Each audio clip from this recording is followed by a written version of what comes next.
આપણે ચૈતર વસાવા પાસેથી આદિવાસી વિસ્તારનો ચિતાર મેળવ્યો, પરંતુ આખા ગુજરાતમાં શિક્ષણની શું પરિસ્થિતિ છે? કારણ કે શાળા પ્રવેશોત્સવ તો ચાલી રહ્યો છે. મુખ્યમંત્રીએ આજે ડાંગથી શરૂઆત પણ કરી દીધી છે. આપણી સાથે પ્રોફેસર હેમંત શાહ જોડાઈ ગયા છે. હેમંતભાઈ, આપની પાસેથી સમજવા માંગીશ કે જે પ્રાથમિક એજ્યુકેશન છે, જે બેઝિકલી એક પહેલા ધોરણથી લઈને 10મા ધોરણની આપણે એક વાત કરીએ તો ગુજરાતની ઓવરઓલ સ્થિતિ શું છે? વાસ્તવમાં જુઓ ને તો સરકાર શિક્ષણ પ્રત્યે બહુ ગંભીર હોય એવું દેખાતું નથી. એટલે એ તમને જ્યારે બજેટ આવે છે ત્યારે એવું કહે છે ખરા કે અમે આટલા સ્માર્ટ ક્લાસરૂમ બનાવીશું, આટલા વર્ગખંડો નવા બાંધીશું, આટલા કોમ્પ્યુટર આપીશું, વગેરે વગેરે આવી બધી વાતો કરે છે.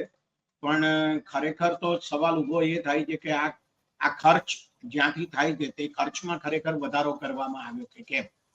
શિક્ષણ માટેનું જે ખર્ચ છે ગુજરાત સરકાર દ્વારા કરવામાં આવે છે એ ગુજરાતની જે જીડીપી છે એના 6% જેટલું કરવું જોઈએ એવું નવી શિક્ષણ નીતિ 2020માં કહેવામાં આવ્યું.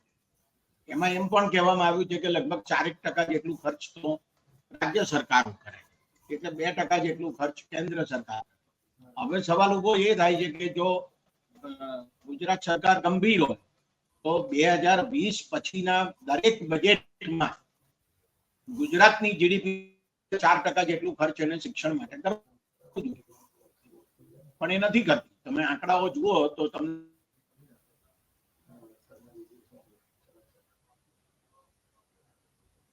ખર્ચ કરતી જ નથી. આ પ્રકારના સંજોગોમાં તમે એવું કેવી રીતે કહી શકો કે પ્રાથમિક શાળા અને પ્રાથમિક શિક્ષણની પરિસ્થિતિમાં સુધારો થશે? મને એવું લાગે છે કે જે એકંદર પરિસ્થિતિ છે ગુજરાતમાં એ ખરેખર બહુ ગંભીર છે. તમને એક બીજો આંકડો પણ આપું અને બહુ રસપ્રદ આંકડો. તમે જુઓ 10મા ધોરણની પરીક્ષામાં કેટલા વિદ્યાર્થીઓ આ વર્ષે બેઠા. માર્ચમાં જે પરીક્ષા લેવાઈ હમણાં એમાં લગભગ 10.5 લાખ વિદ્યાર્થીઓ બેઠા. હવે જો તમે 10 વર્ષ પહેલાનો પ્રવેશોત્સવનો આંકડો જુઓ તો તમને ખબર પડે કે લગભગ 18 લાખ વિદ્યાર્થીઓ પહેલા ધોરણમાં દાખલ થયેલ. હું નવી શિક્ષણ નીતિ પહેલાની વાત કરું છું, એટલે એમાં બાલવાટિકાનો સમાવેશ નથી થતો. જો 10 વર્ષ પહેલા 18 લાખ જેટલા વિદ્યાર્થીઓ પહેલા ધોરણમાં દાખલ થયા હોય અને 10મા ધોરણમાં 10.5 લાખ વિદ્યાર્થીઓ બેઠા હોય તો એનો અર્થ એવો થાય ને કે 7.5 લાખ જેટલા વિદ્યાર્થીઓ એ ડ્રોપ આઉટ થઈ ગયા, એ શાળા છોડીને જતા રહ્યા. આને માટે સરકારે શું વિચાર્યું એ મને હજુ સુધી ખબર નથી પડતી. સરકાર એવું કહે છે કે 8મા ધોરણ સુધીની જવાબદારી અમારી છે. વાત સાચી. તો સવાલ ઉભો એ પણ થાય કે 1 થી 5 અને 6, 7, 8 આ બેની વચ્ચે છે ગાળો છે, એમાં પણ કેટલા બધા વિદ્યાર્થીઓ ડ્રોપ આઉટ થાય છે. સરકારનો આંકડો 2%નો છે, પણ ખરેખર ઓછામાં ઓછા 20% જેટલા વિદ્યાર્થીઓ એ ડ્રોપ આઉટ થાય છે એમ આપણે કહી શકીએ.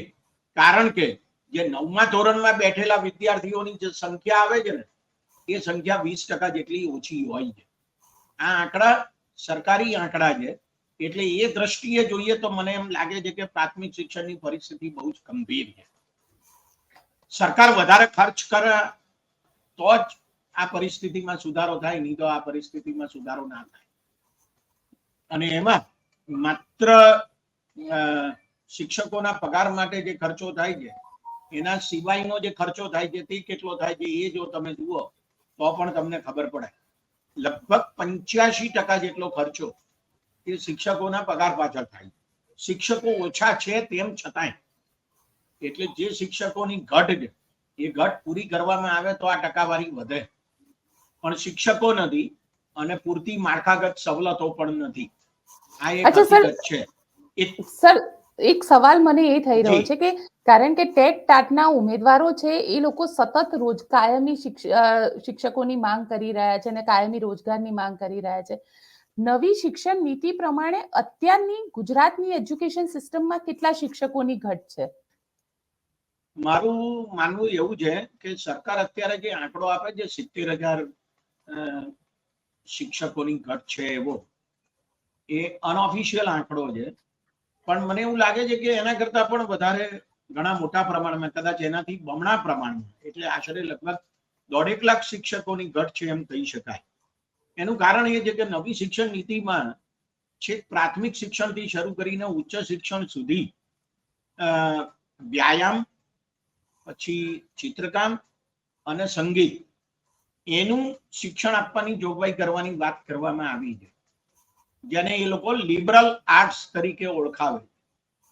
જો તમારે આ 3 શિક્ષકો મૂકવાના હોય તો એનો અર્થ એ થયો કે 3 શિક્ષકોની સંખ્યા કેટલી બધી વધારે થઈ જાય, અને એ પ્રકારના સંજોગોમાં તો તમારે 1.5 લાખ કે એનાથી પણ વધારે શિક્ષકોની ઘટ છે એવું કહેવાય. મને યાદ છે, હું જ્યારે ભણતો હતો પ્રાથમિક શાળામાં ત્યારે વ્યાયામના શિક્ષક હતા, ચિત્રકામના શિક્ષક હતા, સંગીતના શિક્ષક હતા, અને મને એટલું બરાબર પણ યાદ છે કે આ શિક્ષક બીજી કોઈ શાળામાં ભણાવવા જતા નહોતા. હું જે શાળામાં ભણતો હતો એ જ શાળામાં એ શિક્ષકો રહેતા હતા. એટલે આ પ્રવાસી શિક્ષકનો ખ્યાલ પણ નથી. શિક્ષક પ્રવાસી હોય ને એ ખરેખર નોબેલ ઇનામ મળે એવી શોધ છે આ. ખરેખર આ શિક્ષકો કેવી રીતે પ્રવાસી હોઈ શકે એ મને હજુ પણ સમજાતું નથી.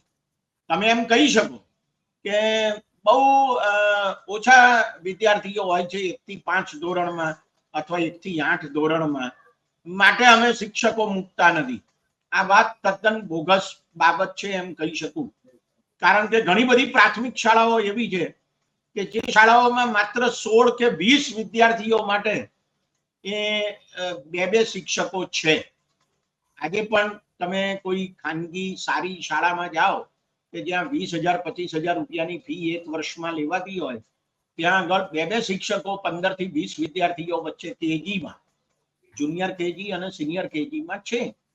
જો આ વ્યવસ્થા ખાનગી શાળાઓમાં થઈ શકતી હોય કે જ્યાં વાલીઓને વધારે ફી આપવી પડે છે, તો એ વ્યવસ્થા શા માટે સરકારી શાળાઓમાં ના થઈ શકે? આ સવાલ મને એવું લાગે છે કે બહુ જ મહત્વનો છે. ગુજરાત સરકાર શિક્ષણ માટે વધારે ગંભીર થાય તો જ આ પરિસ્થિતિનો ઉકેલ આવે. તમે વિચાર તો કરો, તમે ટેટ અને ટાટની પરીક્ષા લો, વિદ્યાર્થીઓ પાસ થાય અને પછી એમને નિમણૂકો આપવામાં તકલીફો ઊભી થાય. મારું તો નમ્ર મંતવ્ય છે, હું પણ એક શિક્ષક હતો, કોલેજમાં પ્રોફેસર હતો, એટલે મને આ કહેવાનું મન થાય છે. જે દિવસે એક શિક્ષક નિવૃત્ત થાય એના બીજા જ દિવસે બીજા શિક્ષકની હાજરી થઈ જવી જોઈએ, તો વિદ્યાર્થીઓનું શિક્ષણ બગડે નહીં. પણ તમે 1 વર્ષ 2 વર્ષ 5 વર્ષ પછી શિક્ષકની ભરતી કરો તો એ પ્રકારની પરિસ્થિતિમાં બાળકોનું શું થાય એ સમજવાની જરૂર છે. અને મને એ પણ નથી સમજાતું કે 1 થી 5 ધોરણના કે 1 થી 8 ધોરણના વિદ્યાર્થીઓ માટે 2 કે 3 શિક્ષક હોય અને તમે આ શિક્ષકોને પૂછો કે એ કેવી રીતે ભણાવે છે, ત્યારે એ એવું કહે છે કે અમે તો બધા વિદ્યાર્થીઓને ભેગા કરીને ભણાવીએ. મને હજુ નથી સમજાતું એક શિક્ષક તરીકે કે કેવી રીતે 2-4 ધોરણના વિદ્યાર્થીઓને ભેગા કરીને ભણાવી શકાય. આ મારા મગજમાં ઉતરતું જ નથી. ભલે તમે એને બહુ સરસ મજાનું રૂપાળું નામ આપો. સરકાર એને શું કહે છે ખબર છે? સરકાર એને કહે છે મલ્ટી લેવલ ટીચિંગ. આ કઈ મલ્ટી લેવલ ટીચિંગ નો વિષય છે કે જેમાં તમે જુદા જુદા વિદ્યાર્થીઓ ભેગા કરો, જુદા જુદા ધોરણના જુદા જુદા વિષયો એક સાથે ભણાવો. આવી કોઈ શિક્ષકની કેપેસિટી પણ ના હોઈ શકે અને વિદ્યાર્થીઓની ક્ષમતા તો હોય જ નહીં. બહુ સ્વાભાવિક છે. એટલે પરિસ્થિતિ બહુ જ ગંભીર છે અને ગુજરાતનું શિક્ષણ એ રીતે જુઓ તો ખાડે ગયું છે છેલ્લા 25 વર્ષમાં. એમાં કોઈ શંકાને સ્થાન નથી. સર, સરકાર કહે છે કે અમે સ્કૂલ ઓફ એક્સિલન્સના તહેત સ્માર્ટ ક્લાસીસ કરવા માંગી રહ્યા છે અને બધી જ સ્કૂલોને સ્માર્ટમાં કન્વર્ટ કરીશું. પણ જો શિક્ષકો જ નહીં હોય તો આ સ્કૂલોની સ્થિતિ કેવી હશે? કારણ કે આદિવાસી વિસ્તારમાં અત્યારે મેં આપની પહેલા ચૈતર વસાવા સાથે વાત કરી, તેમને કીધું કે 100 જેટલી શાળાઓ તો એવી છે કે જ્યાં માત્ર એક શિક્ષકથી 1 થી 7 ધોરણ ચાલે છે. મેં હમણાં જ લખ્યું હતું કે કચ્છમાં પણ લગભગ 100 થી 125 શાળાઓ એવી છે કે જ્યાં માત્ર એક જ શિક્ષક, અથવા તો કેટલીક શાળાઓ તો એવી છે કે જ્યાં શિક્ષક છે જ નહીં. આવા પ્રકારની પરિસ્થિતિમાં શિક્ષણ ચાલી રહ્યું છે, આ એક હકીકત છે. સરકાર એમ કહે છે કે અમે સ્માર્ટ સ્કૂલ બનાવી રહ્યા છીએ. તો બધી શાળાઓ 35,000 શાળાઓ છે સરકારી, આ બધી શાળાઓને તમે સ્માર્ટ સ્કૂલ બનાવો ને. આ વર્ષે 500 બનાવો, 2000 બનાવો, 3000 બનાવો, 5000 બનાવો, તો પછી 35,000 નો વારો ક્યારે આવશે? અને ક્યારે ગુજરાતના બાળકો ભણશે? આ ચિંતાનો વિષય છે કે નહીં? પછી તમારે પતંગોત્સવ કરવો છે ને મહાત્મા મંદિરમાં બધા તાઇફા કરવા છે ને એને માટે તમારી પાસે પૈસા છે અને શિક્ષણ માટે પૈસા નથી. આ કેવી રીતે ચાલે એ સમજાતું નથી. સાથે સર સવાલ એક એ પણ છે કે કારણ કે જે રીતે જ્ઞાન સહાયક યોજનાની વાત કરવામાં આવી, હવે જે ટેટ ટાટના છોકરાઓ છે એ છોકરાઓએ આંદોલન કર્યું, ત્યારબાદ ગયા અઠવાડિયે 7,500 કાયમી શિક્ષકોની ભરતી કરવાની સરકારે ઘોષણા કરી. પણ આજની પરિસ્થિતિએ તમે જાઓ તો હજી સુધી ના નોટિફિકેશન આવ્યું છે ના જીઆર બહાર પડ્યું છે કે કઈ રીતે થશે, શું થશે, કશું જ ખબર નથી. આ જ્ઞાન સહાયક યોજનામાં અત્યારે સરકાર કહી રહી છે કે જ્ઞાન સહાયકમાં આવી જાઓ. આ જ્ઞાન સહાયક ટેમ્પરરી 11 મહિનાના કોન્ટ્રાક્ટ ઉપર શિક્ષક, આ એક તમે એઝ અ શિક્ષક તરીકે પણ આને કઈ રીતે જોઈ રહ્યા છો? આ છે ને શિક્ષકને ભણેલા ગણેલા લોકોને વેઠિયા મજૂર બનાવી દેવાનો ધંધો છે અને તે સરકારી ધંધો છે. એક બાજુ આપણે બંધારણમાં એમ કહીએ છીએ કે વેઠ મજૂરી ના હોવી જોઈએ, એના ઉપર પ્રતિબંધ હોવો જોઈએ, અને બીજી બાજુ સરકાર પોતે જ વેઠ મજૂરી કરાવે શિક્ષકો પાસે, એવા પ્રકારની પરિસ્થિતિ ઊભી થાય. જ્ઞાન સહાયક એ આમ જુઓ ને તો જ્ઞાનવીર, અગ્નિવીર જેવી આ યોજના છે કે જેમાં તમારે પરમેનન્ટ થવાનું છે જ નહીં. તમે જેટલા દાખલ થયા એટલા બધા 11 મહિનાના કોન્ટ્રાક્ટ ઉપર ચાલુ રહે, પછી બીજા 11 મહિના, પછી ત્રીજા 11 મહિના તમારી પાસે તમને પરમેનન્ટ બનાવે, કાયમી નોકરી આપે એવી તો કોઈ જોગવાઈ છે જ નહીં. આ પ્રકારના સંજોગોમાં તમે શું કરી રહ્યા છો? તમે શિક્ષણને એક શું કહેવાય સાવ જ અછડતી રીતે ધ્યાનમાં લઈ રહ્યા છો. તમારે ઉદ્યોગોનો વિકાસ બહુ મહત્વનો છે. ગુજરાતના કારખાનામાં બનેલી ટ્રેન દિલ્હીને ચલાવે એવા ફાંકા મારવાનું આપણને બહુ ગમે છે, પણ આપણે આપણા બાળકો માટે સારું શિક્ષણ કરવાને માટે તૈયાર નથી. તમે આ 11 મહિના જે જ્ઞાન સહાયક નિમાય એને શું તાલીમ આપવાના અને કેવી રીતે આપવાના અને શા માટે શિક્ષકો તાલીમ પણ લે? આ સવાલ ઉભો થાય છે ને, કારણ કે કાયમી શિક્ષક તો છે નહીં, એને પોતાને ખાતરી નથી કે 11 મહિના પછી મારું શું થશે. એ પ્રકારના સંજોગોમાં એ બાળકોને શું ભણાવશે અને કેટલી ચિંતાથી એ ભણાવશે, એ મોટો પાયાનો સવાલ છે. એટલે મને એવું લાગે છે કે સરકારની દાનત ખોરી છે, એને શિક્ષણની કંઈ પડી નથી, બધું જ ખાનગીકરણ થઈ જાય એવા પ્રકારની પરિસ્થિતિ ઊભી થઈ રહી છે. હું હમણાં થોડા વખત પહેલા સાબરકાંઠા ગયેલો, એક સરકારી શાળા એટલે ગ્રાન્ટેડ શાળા, એની હાલત ખરાબ છે.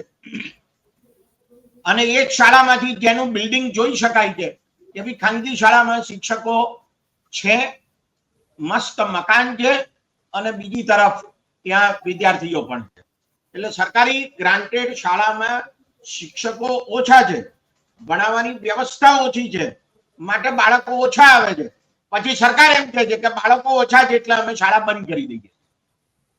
આ તો કઈ રીત છે? મને એ સમજાતું નથી કે ગુજરાતમાં શું થવા બેઠું છે શિક્ષણનું, અને ખાસ કરીને પ્રાથમિક શિક્ષણ અને માધ્યમિક શિક્ષણ. આ પરિસ્થિતિ જો જોઈએ તો મને એમ લાગે છે કે ભવિષ્ય સહેજ પણ ઉજળું નથી. હું તમને કહું કે ભારત સરકારનો પોતાનો આંકડો એવું કહે છે કે ગુજરાતમાં 44 લાખ બાળકો એવા છે કે જે બાળકો ખાનગી શાળાઓમાં ભણે છે. 44 લાખ. એટલે એનો અર્થ એવો થયો કે આ 44 લાખ બાળકોના વાલીઓ ઉપર વર્ષે લગભગ 10 થી 20 હજાર કરોડ રૂપિયાનો બોજો પડે છે. શા માટે આ બોજો આ બાળકોએ અને એમના વાલીઓએ સહન કરવો પડે? મને એ સમજાતું નથી. કારણ કે સરકાર પોતે શિક્ષણ પાછળ ખર્ચ કરવાને માટે તૈયાર નથી.